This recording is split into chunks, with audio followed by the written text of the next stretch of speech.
Sana diyen ho. Şu ahli qarpıdlar yığıp tormallar. Meydanmal oturma, tur yerinden. Ha. De. Sana sıpıntalar oturuyorlar ay. Akmurat. Aha. Salamu aleyküm aman gelince. Aleyküm selam.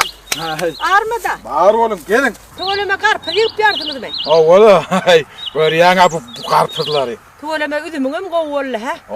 O şu yıla. Karpılarım govollu. Oğlum. Hasılın bol getirdi. Ha oğlum aman gelince. Oturan traktör kimin traktörü? Ayıstay. Ana. Ha.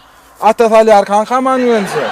Atakanlar kanka. Oo. O 7 yolun ortasında koyup gidip duran. Ay şu oğlan mara düzelmeyer yaman. Ben akşamlık bu dayhallar öyle gitmeli bir 7 yol yapıp durmalı. Lala bir özünü ziyan etmeli. Lala. Katı doğraydı ya ama önce. Ay şu oğlan mene halamak. Hadi barayım.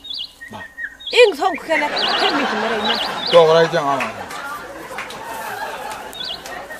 Ay iyi şu haydan Atatali arka. Şu labolaydı. İndi traktörün alıp bana vererek aman gelince de.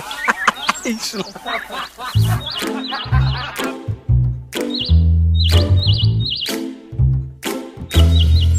7 yol yapıp koysan olmadan bir tane bir yere dayhallarım etmeli. Ana dayhallarım gel yemek. Yol traktörün orayla yiyorsun.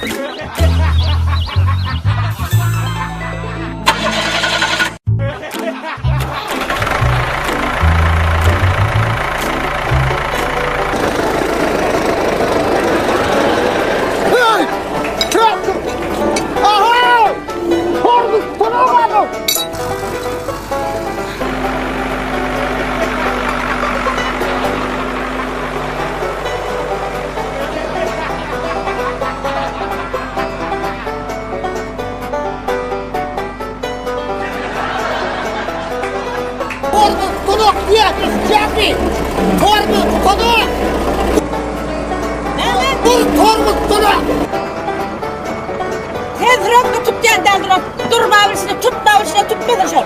Haydi şu 7 yol var koduna traktör koyma diye zırp var yani ben.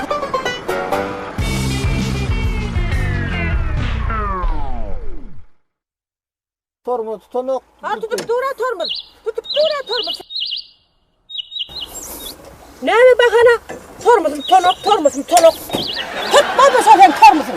Ne diyene? Ben sana en son gerek duyduruyorum. Ya dedim şu 7 yolun ortasına traktör koyanın görayım. Traktörün alıp 4 tekere veren 4 de biliyor musun? 2-3 traktör versen sürüyor sol. Gülyan traktörün var. Tormuz soruk. Sen özün tormuz hattında.